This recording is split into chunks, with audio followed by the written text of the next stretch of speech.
Bonjour et bienvenue sur Nethermix Tutoriel. Aujourd'hui nous allons installer Sinolera. Alors je l'ai déjà installé pour ceux qui ont suivi tous les tutoriels, mais il y a quelqu'un qui m'a demandé pour installer Sinolera et il a eu un petit problème, les paquets n'étaient plus disponibles. C'est pour ça que nous allons installer Sinolera, mais d'une autre façon, par le système des PPA. Alors vous savez peut-être pas ce que c'est les PPA, ou j'en ai peut-être parlé une fois à l'occasion, c'est tout à fait possible. De là, pour ceux qui ne savent pas, les PPA sont des packages développés par des développeurs indépendants qui sont repris sur une base des logiciels existants, mais qu'ils ont recompilé eux-mêmes pour les mettre sous forme de package disponible avec des améliorations ou autre chose. Ça peut dépendre. Alors, ce qu'il faut savoir sur les PPA, c'est que ces paquets-là n'ont pas été vérifiés par Canonical ou par Ubuntu, hein, et de là, donc ils sont pas officialisés comme les paquets qu'on peut faire en apt-get install et le nom de notre logiciel. Mais ça revient exactement au même. Dans 95% des cas, les paquets, il n'y a pas de souci avec. Après, il faut vraiment faire attention à certains paquets. Ça peut être défectueux ou il peut y avoir d'autres choses à l'intérieur.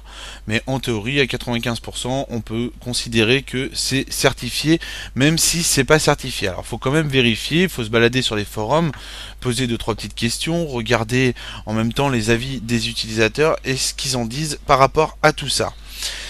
De là, nous allons voir comment installer les paquets du moins, installer, oui, les dépôts de paquets pour Sinolera. Pour ça, on va faire sudo su, on tape le mot de passe de son ordinateur, on fait un cd. Alors ça, bien sûr, vous n'êtes pas obligé, mais moi je le fais pour que ça soit plus clair pour vous au niveau de la visibilité des lignes de commande. Et de là, on va faire un cd /etc/apt. Et une fois qu'on a fait ça, on va faire un ls. Bien sûr, on aurait pu faire la commande autrement et rajouter directement notre sources list. Donc de là, on fait nano sources.list. Et là, vous voyez qu'on atterrit dans ce fichier-là. Alors, je vais vous faire voir ce que je vous disais il y a 2 secondes, comment aller beaucoup plus vite au niveau de tout ça. Et vous allez voir que ça va être la même manipulation. Sauf que là, on va rajouter nano /etc/apt/ et on va écrire directement notre sources list. Et de là, vous voyez que en tapant ça, je reviens à l'identique dans le même fichier. Maintenant, le but, c'est de descendre tout en bas. Donc on descend. Alors je vais vous expliquer ce fichier. On ne l'a jamais vu pour l'instant. Et là je vais vous expliquer. Vous pouvez voir qu'il y a toutes sortes de liens. Archive Ubuntu, précise, donc les paquets univers, ces paquets multiverse. C'est tous les dépôts de fichiers, du moins tous les dépôts des paquets pour pouvoir y accéder et pouvoir les télécharger directement. Ça veut dire que si vous voulez installer par exemple une bibliothèque qui n'est pas comment dire, qui est indépendante de Ubuntu, qui est pour une autre distribution, vous allez pouvoir l'installer en rajoutant directement toutes les lignes ici pour pouvoir qu'elles soient prises en compte par notre système Ubuntu. Ici, nous allons coller les paquets de Sinarella. De toute façon, vous allez comprendre avec le coût des paquets de Sinarella pour pouvoir les télécharger. Donc, si vous avez des PPA pareils, il faudra toujours passer dans Sources List pour pouvoir justement les insérer à l'intérieur. Et la manipulation sera à l'identique pour tous les PPA. Alors après, ça peut changer au niveau de l'installation du logiciel. De là, on va se rendre sur le site de Launchpad. Regardez dans la description, le site sera dedans. Ici, on va dans cette section. Une fois qu'on est dans cette section-là, vous sur le site, ça sera comme ça.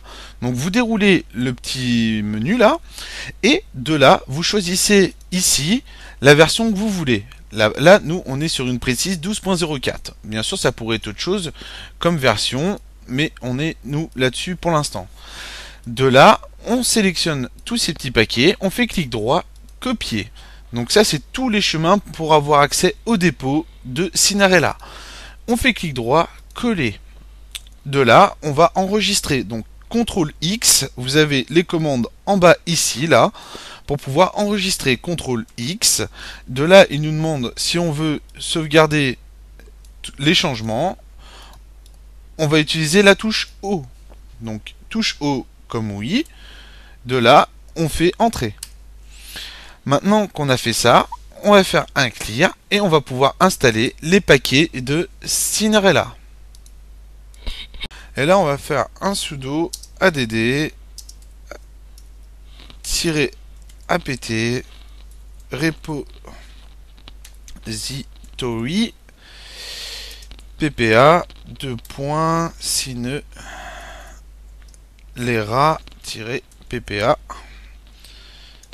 /ppa.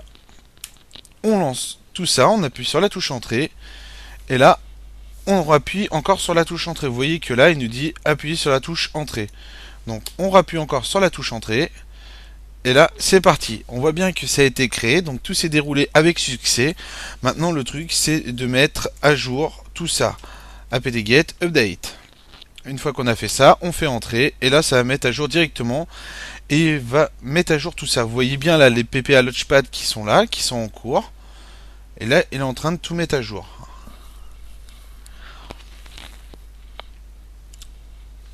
Donc là, vous avez vu comment on installe des logiciels par PPA. Si vous voyez des logiciels sur la toile comme ça, bah vous utilisez la même manipulation et de là, ça va marcher tout seul. Ici, on va faire un clear et maintenant, ce qu'on va faire, c'est un apt-get install Cinerella. Alors, j'ai mis un L de trop -cv. Et de là, une fois qu'on a fait ça, on fait oui. Et là, ça va télécharger. Donc le temps que ça télécharge, je vais couper. Et je vous dis à tout de suite. Et voilà, il est installé. Donc il y aura le lien pour accéder à ça et que vous puissiez copier toutes ces lignes. Regardez dans la description pour le lien. De là, on va aller dans le tableau de bord et Cinerella est bien là. Voilà. Là, on clique dessus. Et là, vous voyez qu'il va se lancer. Et là, c'est parti. Donc maintenant, bah, vous pouvez vous faire plaisir avec Cinerella si, vu qu'il n'est plus disponible dans la Logitech Ubuntu, du moins dans les dépôts des paquets. Voilà, j'espère que ce tutoriel sur l'installation des PPA vous a plu. Et si vous avez d'autres questions concernant les PPA, n'hésitez pas. Juste ce qu'il faut retenir là-dedans, c'est que les PPA sont faits par des développeurs indépendants et qui font pas partie du package de paquets Ubuntu. Voilà, j'espère que ce tutoriel vous a plu et je vous dis à bientôt sur NetArmix Tutoriel.